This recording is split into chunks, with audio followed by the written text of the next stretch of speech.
food was a job. It went from something that had driven me to uproot my life and move to the other side of the planet to becoming a job. It was, it was what I did. And I was good at it. I opened a lot of restaurants, had some success in the industry, but I, a long time ago, had stopped remembering that I was ever really passionate about it. And coming here and not having to be in a restaurant and being surrounded by food, not Thai food, but food. We completely fell in love with it again, and for me it was remembering why I came to Asia. It was remembering why I moved to the other side of the world. It was really falling head over heels in love with food again in our first few months in Bangkok. As of this week, we've now been doing this channel for 15 months. And as much as we try to find the very best stories to record and share, ultimately where we find our own happiness is exploring and trying new stuff. And here in Bangkok, the best place to do that, the one neighborhood you can visit 1,000 times and never eat the same thing twice, is a place called Pratunam. It's Thailand's wholesale textile and electronics market, and for a food lover who literally lives for finding something new and challenging, it doesn't get any better than this. Because here, there's an entire world hidden in the narrow alleys with dishes and cuisines found nowhere else in the kingdom. So that is our plan for today. For 1 week, we're abandoning our planned and structured shoots and bringing you along for our favorite real-life pastime, exploring Pratunam and eating the best and most fascinating stuff we can find in Thailand's export capital. I don't know how long it's been since on videotape on the channel I've had something that surprised me as much as this surprises me.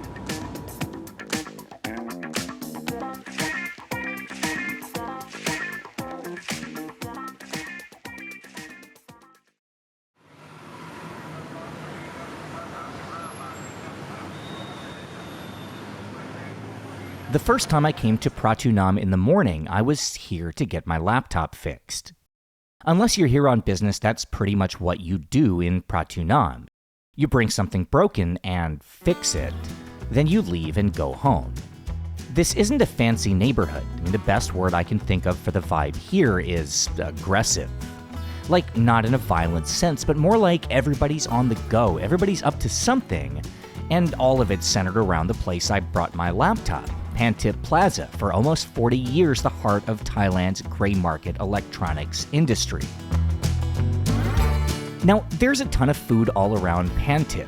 We're going to head into the alleys in just a few minutes, but to start somewhere, for me we have to begin at a small restaurant just around the corner. This is a place called Feel Restaurant, and for me it's almost a second office. The place I go to kill time whenever my laptop crashes when I'm working on a video, or pretty much when anything breaks that might be needed for the channel.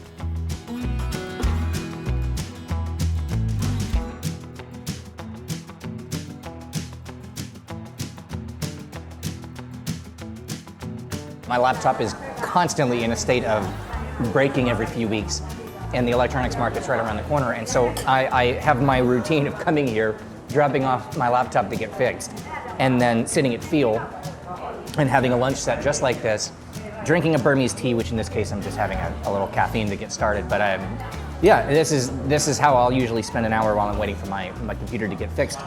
In this case today, thankfully, laptop has not broken yet. I'm just here to eat.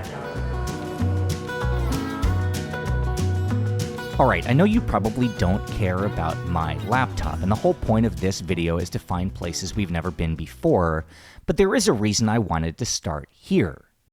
And that's because before we even get into the food and restaurant scene in Pratunam, I need to explain why this is so unique and who the customers actually are. See, Feel is located behind the electronics market, at the bottom of a hill in an area not visible from any major road. Which isn't strange until you consider that this is not a typical worker canteen. It's actually part of a large chain, Feel Restaurant Group. In fact, the single largest food and beverage outlet in all of Myanmar, and a group with over 2,000 employees and showcase venues in that country's most prominent locations. But all of those are in Myanmar. In fact, every single field location except this one is back home. 21 places in Myanmar and 1 abroad, and it's hidden behind a market in north-central Bangkok and not even visible for more than a few steps away. And that's because of places like the market where I fixed my laptop. See, this is an area meant for commerce, not vacation, sales, not tourism. In fact, it's trade on a scale that's almost impossible to comprehend, with tens of thousands of buyers, sellers, agents, and hustlers arriving every day from across Asia and even further. And when almost everyone here is just in and out, what that means is that restaurants like Feel aren't really international at all. They're local, at least to their own target customers. When we talk about this being a migrant part of the city, it is, but it's not necessarily mostly migrant workers. It's mostly transient. You know, electronics and textiles are two things that there's a ton of people who fly in every day as buyers, and then they are obviously purchasing products to ship back home. And so a lot of the people who come here are only here to spend a few days sourcing products and then go back to India, to other countries in Asia, to West Africa. That's all centered around here, mostly cell phone components and textiles. So a lot of what you see, it's not necessarily targeted at people who are here full-time as workers so much as people who come here as buyers and purchasers.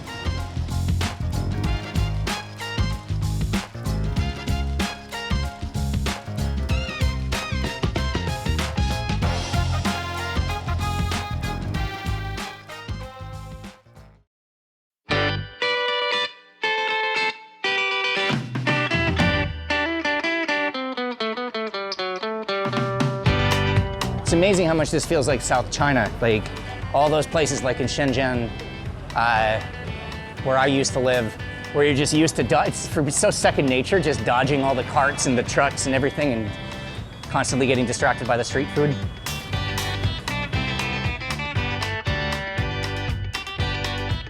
It's about 11 o'clock in the morning and we're right across the street from where we started, at the Pantip Electronics Market. Except here, the trade is more focused on textiles, shirts and raw fabric, and most of all, a massive and often very entertaining amount of knockoffs of all levels of quality. Look at this shirt in front of me, the Renoms. Big fan of the Renoms. To the untrained eye, these just look like shops selling clothing, random trinkets, and electronics. But a lot of the places here aren't what they seem. In a typical store, you walk in, find something you like, then buy it in exchange for money. Basic Economics 101. But here, a lot of these places will simply turn you down as the goods on display aren't meant for sale, but to generate orders not for one single shirt, but maybe for 1,000 or 100,000. It's a wholesale area, and the customers come from all around the world looking for products to stock department store shelves or to forward on to their own sub-distributors even farther away. And the fascinating thing, at least since we're here to film a food video, is what happens after those products are ordered. With so many people coming from so many places, this area is actually not as chaotic as it appears. In fact, it's a cluster of 100 tiny ecosystems, where businesses are organized by product and by language. No matter where you come from, once you make a purchase, you'll have your own packers, shippers, customs clearance agents, and even your own hotels to relax in before your flight home. And your own restaurants too, local things from where you come from, like Feel. And as we reached the end of one of the streets across from Pantip Plaza, we started noticing that a lot of the signs we saw were written in a language called Khmer. Money changers and freight forwarders, and finally, of course, a restaurant. Something in 2 years in this city that I never knew existed. Okay, one of the things that has bothered me since I've been here is why in this city that is so close to Cambodia is there no Khmer food. And I think we might have found, and I did not know that this existed, the only Khmer restaurant in Bangkok. I am so excited about this.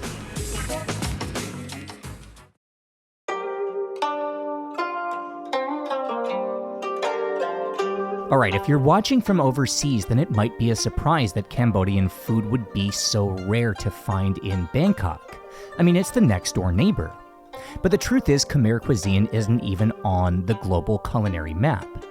It's so hidden it might as well not exist, and if that sounds crazy for a place with so much history that's right in the middle of one of the world's great food regions, it is. It's nuts. And it's literally a tragedy. Let me try to explain. First, this is Cambodia, the land that was once the home of the Funan, the Chen La, and the mighty Khmer Empire. All told, today's Cambodia was the seat of Southeast Asian power for almost 1,400 years, until in 1431, Angkor fell to Ayutthaya. Now, this is a food video, and honestly, I just don't know that much about Cambodian history, but I do know why I don't know more. For the sake of this story, I'm going to breeze past about 500 years of very troubled history and pick things up at the end of the 1960s. By this point, the Vietnam War is in full swing, and Cambodia is still under the government of King Sihanouk, who'd won the country's independence from France in 1953. Anyway, Sihanouk aligned Cambodia with the North Vietnamese communists, and whether it's because that decision was unpopular or because of the CIA, I honestly don't know, that's not sarcastic, Sihanouk was overthrown. For the next 6 years, a civil war raged at home, and in the end, the new democratic government lost. Sihanouk returned to nominal power, backed by Mao Zedong, Ho Chi Minh, and an army of Cambodian communists called the Khmer Rouge. Now, over the next 4 years, the Khmer Rouge would execute one of the worst genocides in global history on their own people. By 1979, a quarter of the Cambodian population was dead. The cities were empty, all archives and libraries destroyed, and intellectuals murdered as political enemies. However bad it sounds, it was worse, and in the years after the end of the terror, the entire country was barely hanging on. Whole cities were gone, everyone had lost everything, and that includes the whole country's culinary history.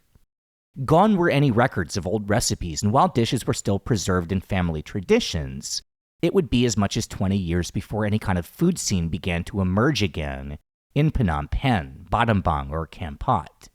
And by that point, needing any kind of revenue at all, and with Khmer food so widely unknown, and with foreigners the only ones who really spent money at restaurants, Cambodians simply served visitors the stuff they knew they liked. Thai food, Vietnamese food, and the sandwiches brought over by the French. All of that is a long way to say that this stuff is really hard to find. Inside Cambodia, unless you look really hard, you won't find much that's actually authentic, and overseas, well, you can pretty much forget about it. Which is why this is so exciting. I literally have no idea what to expect.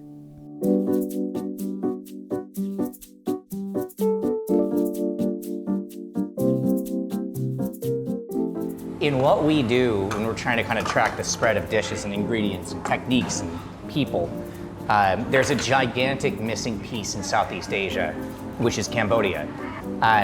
So the fun thing about this is finding what I didn't think existed, which is a real Khmer restaurant in Bangkok, in a building that is occupied by logistics companies that are shipping things to and from Cambodia.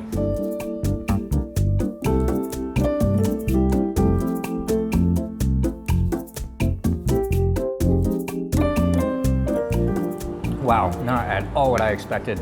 Once again, that's like it almost tastes like a cornmeal kind of porridge. Like, I expected this to be a curry. It's krum, it's curry. But it doesn't taste anything like any curry that you've ever had before. It tastes like a cornmeal soup, you know?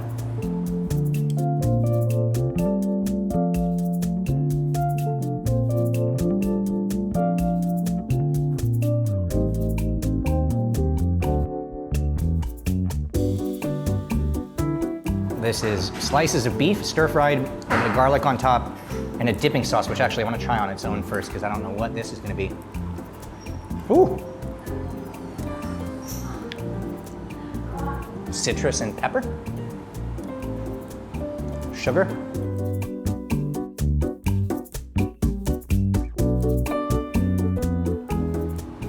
This is amazing.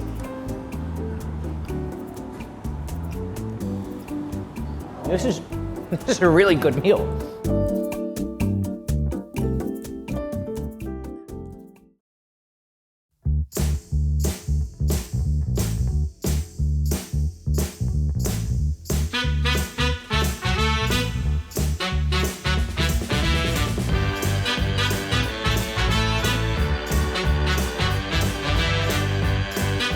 I gave the guy the handshake and high five because while Jaspar was filming other stuff, he was doing that sales pitch as if the camera was watching for like the full 10 minutes while I was standing there.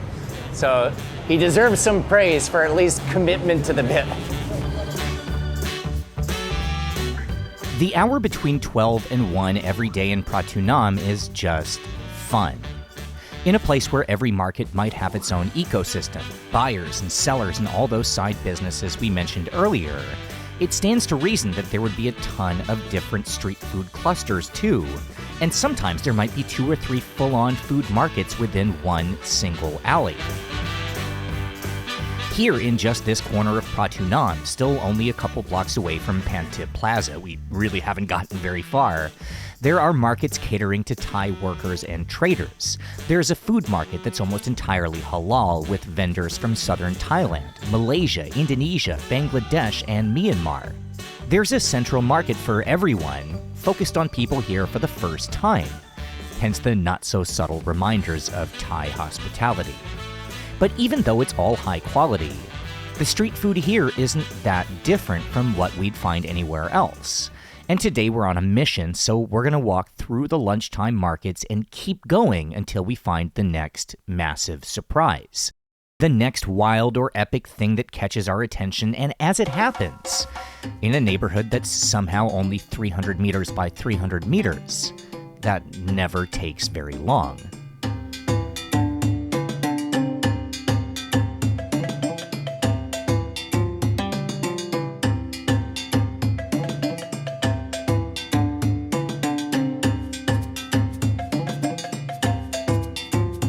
All right, so for a while when we first moved to Bangkok, this was the only Nigerian restaurant in the city that was actually Nigerian owned. I think there's a second one now, but since we launched the channel, I've tried to find a way to work this place in. Just really like the food and the people. But since we're in Pratunam today, great excuse to stop in. It's called 1010, STK 1010 restaurant, which I don't know what that means, but it is not important. What is important is this, which is egusi. It's a stew that it's really common in West Africa and obviously Nigeria in particular. It's made from the seeds of the egusi melon, which is what gives it this really intense thickness. Super earthy. We have most likely, typically there's going to be dried salted fish. There's going to be beef skin and probably bone that's cooked down to get that amazing marrow and flavor out of it. And then of course that's served with fufu, which is pounded starch. Is this cassava or cornmeal or semolina? Okay. Now, alright, as hard as it was for me to give you context on Cambodian food, when it comes to Nigerian, I'm not even gonna try. But there is one thing I want to focus on here beyond the flavors, and that's this: fufu. Now, there are basic rules of cooking that we all think we know. A typical meal anywhere on Earth will usually involve something served with a starch, a filler, a basic staple of survival. That might mean bread, like sandwich bread, or Indian naan, or Middle Eastern flatbread. It could be rice, like here in Thailand, Chinese noodles, or Italian pasta. Or further north, a root vegetable like potatoes.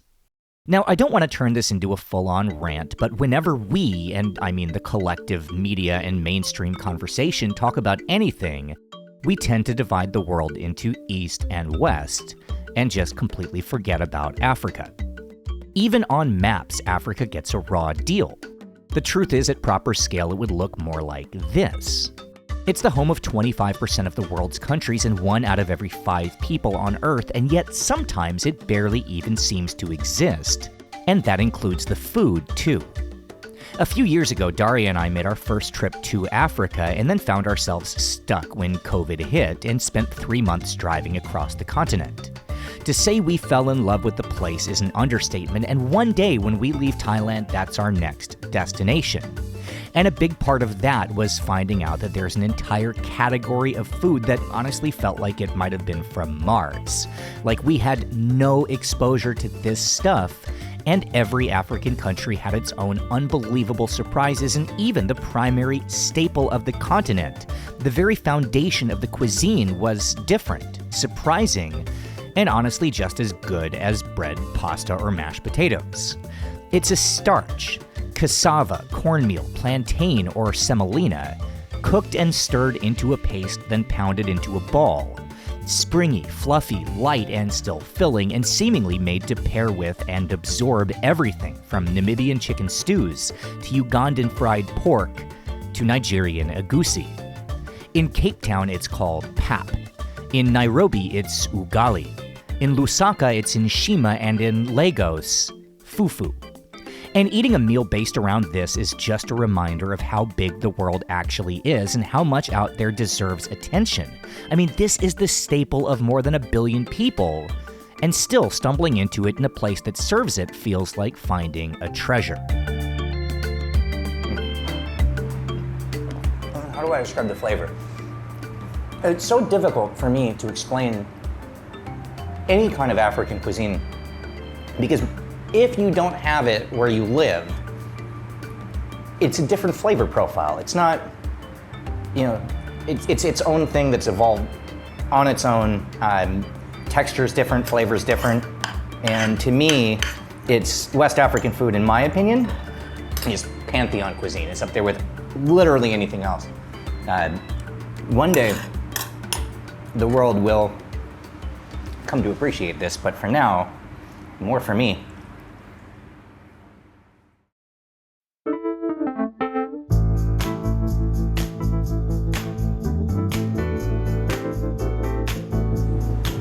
One thing that's really interesting that I know isn't going to necessarily translate on videotape is just the amount of languages spoken when you're just standing here on the street and you just hear people walking by.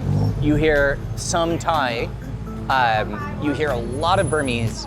I recognize Hindi, I recognize Nepali, I recognize obviously Mandarin, but then there's a lot of languages I don't recognize as well.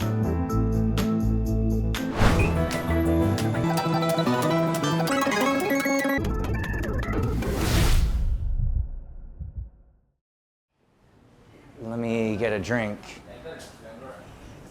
Oh, this is awesome. So Jaspar, I'm gonna explain this real quick on camera. So this is Xinjiang food. So this is like, yeah. I'm not recording. So this is literally like, when people leave China and go overseas, what we always say is the thing that we miss the most is this. It's Xinjiang food. It's the province which is in the news for reasons that I'm not going to go too much into right now, in China's northwest, that is ethnically connected to Uzbekistan, Kyrgyzstan, Tajikistan, Turkey, and Kazakhstan. And culinarily, food-wise, it has very little in common with the rest of China, but it's massively influential. Alright, so while I might have limited knowledge of Cambodian food and next to none of what we just ate from West Africa, this is my wheelhouse. It's one of my favorite cuisines on the planet and something I had once a week, sometimes once a day, for 12 years. Please don't think that what we're going to show you is going to be a comprehensive look at Xinjiang food, which is something that I am. Your going away party was at a Xinjiang, a real Xinjiang restaurant. That was your going away party from China. My second to last meal in China was Xinjiang food, which was within a week of each other. If I went back to Shenzhen, the first thing I would do would be to go to Xinjiang village, of course. And it's obviously, there's a lot of depth of complication in talking about Xinjiang, but strictly speaking about the food, it is wildly exciting to find this here.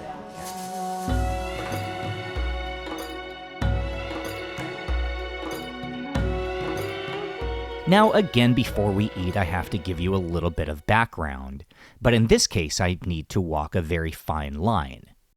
This is Xinjiang, officially a province of China, unofficially the breakaway republic of East Turkestan, the home of around 12 million Uighur Muslims and another 12 million Han Chinese, a great majority of whom are relatively recent arrivals intended to, let's say, better integrate Xinjiang into the Chinese mainland. It's a wildly politically charged and complicated region, and to show how intense it is, it might be the one single topic that I really won't touch on this channel.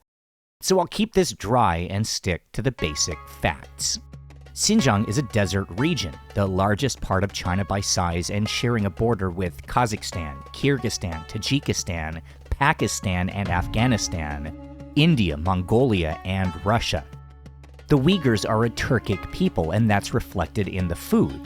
Pilafs, in China known as shoujuafan, lamb in all forms, on skewers, baked into breads or served in 1,000 different dishes, and of course the ubiquitous da panji, or big plate of chicken.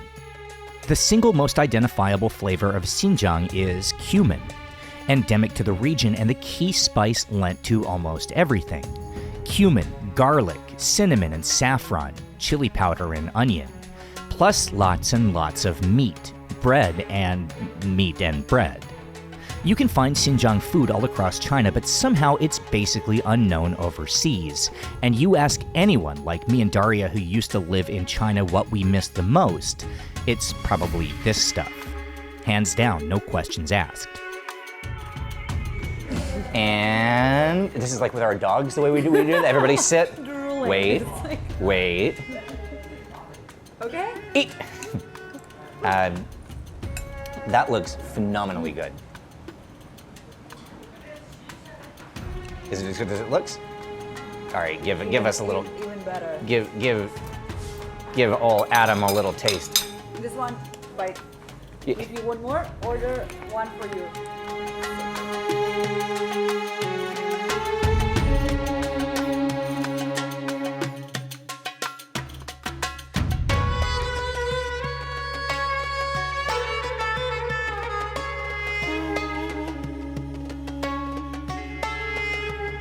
That's amazing. That's a 10 out of 10. The test of any Xinjiang restaurant, though. Good? Really good.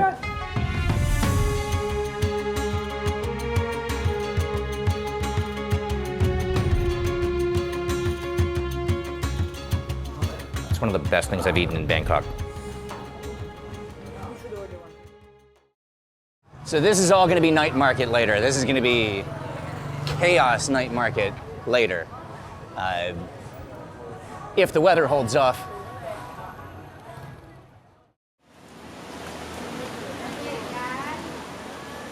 So here's the thing about filming in Bangkok. For about 7 months a year, it's a balancing act. We know the rain's coming almost every single day, which is why we almost never do videos like this, where we build it around exploring or walking and a downpour can just knock us out. And we thought we were safe since the rainy season's pretty much over, but at the very least, even though we had to hide the camera gear for a while and the night market was now completely off the table, it gave us a chance to slow down the pace and finally take at least something of a look into what Pratunam is and why it's such a chaotic and unique destination. For starters, there's the name, Pratunam, which is the name used for the district, but if we're following official designations, it doesn't really define anything. It just refers to one specific intersection. Now, that intersection today represents a four-way junction next to Pantip Plaza, just a few steps north of Central World in some of the trendiest parts of town.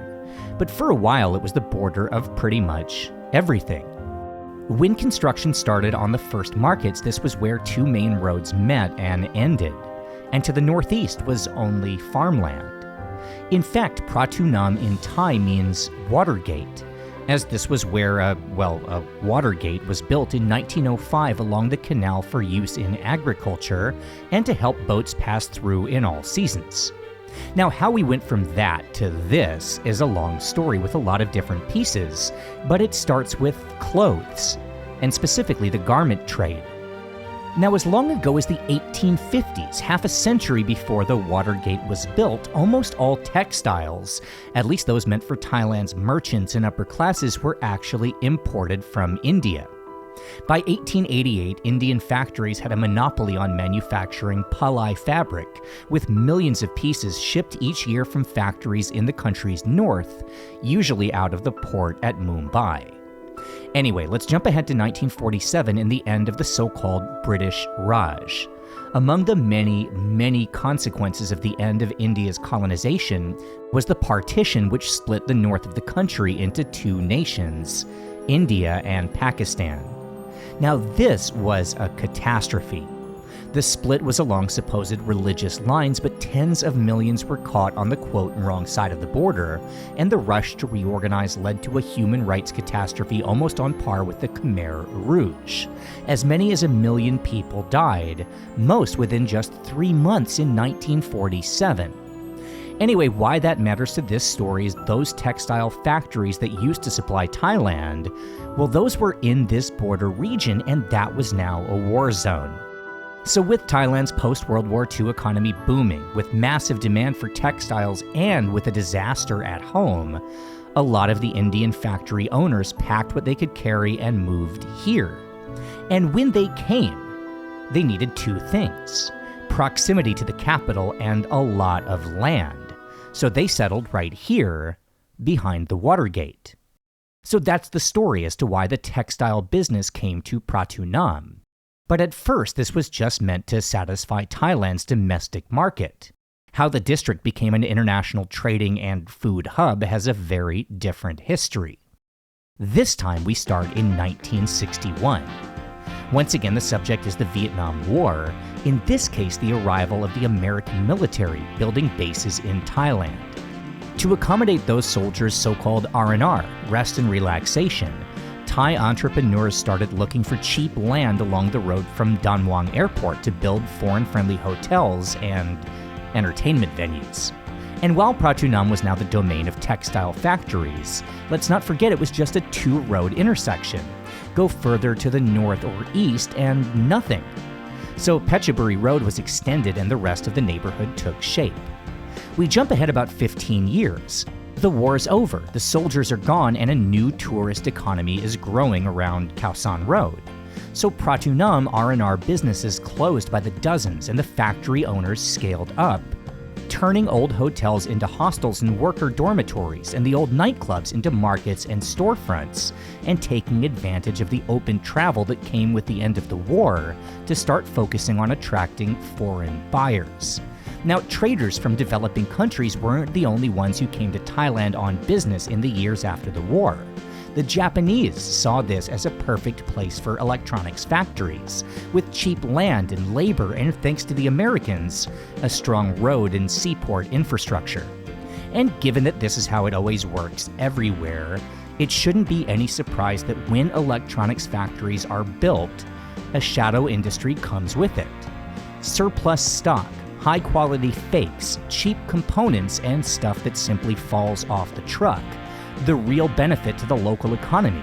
In truth, far more valuable than the fancy branded foreign factories themselves. And for Thai merchants, where better to push these products than a place already servicing the same target customers, and with an existing infrastructure to support an almost unlimited amount of people. In 1985, the first massive electronics mall would open in Bangkok, which of course was Pantip Plaza, where our story today started. Pantip would be a place where one could buy anything, real or knockoff, high or low quality, fully assembled or broken down to the very smallest part. By 1990, so successful was trade in this area that construction would begin on a hotel tower that would be, for a year, the tallest hotel in the world. For 2 years, the tallest building in Southeast Asia, and until 2016, the very top of Bangkok's skyline. And that is exactly where we happen to be taking shelter from the rain, right underneath that skyscraper where there's a mall with just enough cover that we can manage one last food crawl.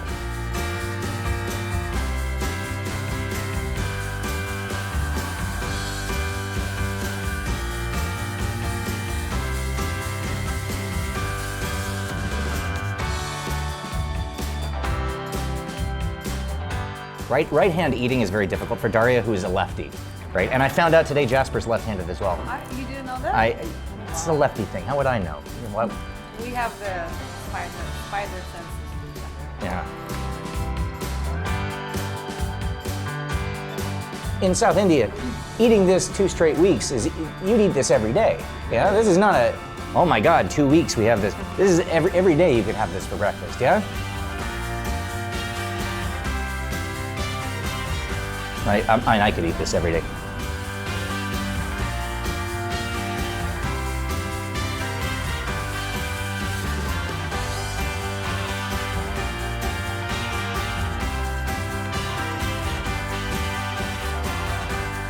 So on the table we have 2 snacks, 2 dishes of momos, which are of course the famous Nepalese.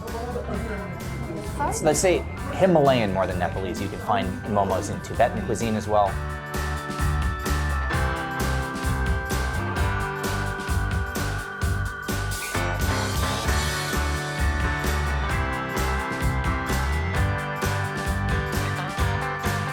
Every culture has its own dumpling.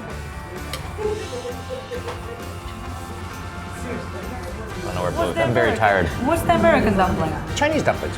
Exactly. Culture has its own dumpling.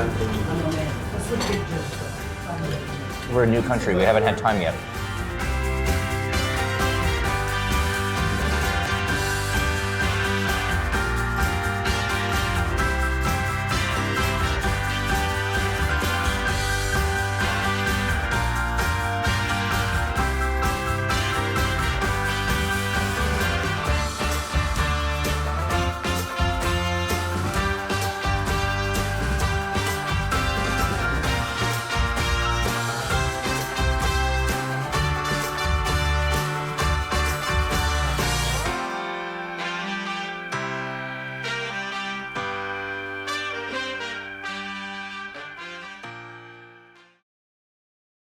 So here's the crazy thing.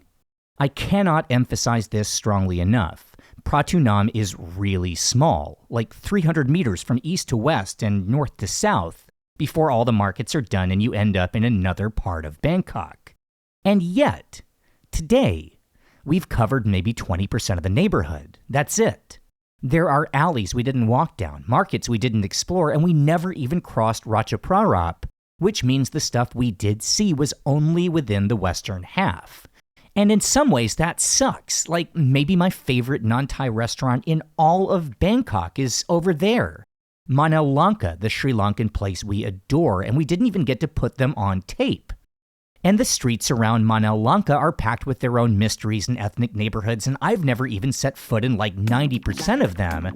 And while the entire point of today was to get to know Pratunam, I leave feeling like I still know nothing.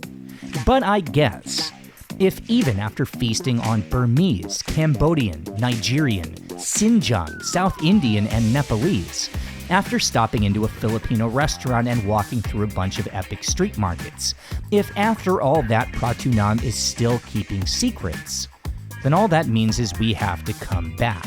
We have to keep exploring, and maybe that's not a bad thing after all, since I mean that's literally my favorite part about living here. Subscribe to the channel for more from OTR. Thanks to Bangkok Pat for the old photos. The guy's an absolute legend and you should check out his channel. And thanks to all of our Patreon supporters. You're the reason we're able to do this. And if you're not a patron, please consider joining to help OTR. Find links below to our social media, and we'll see you next week.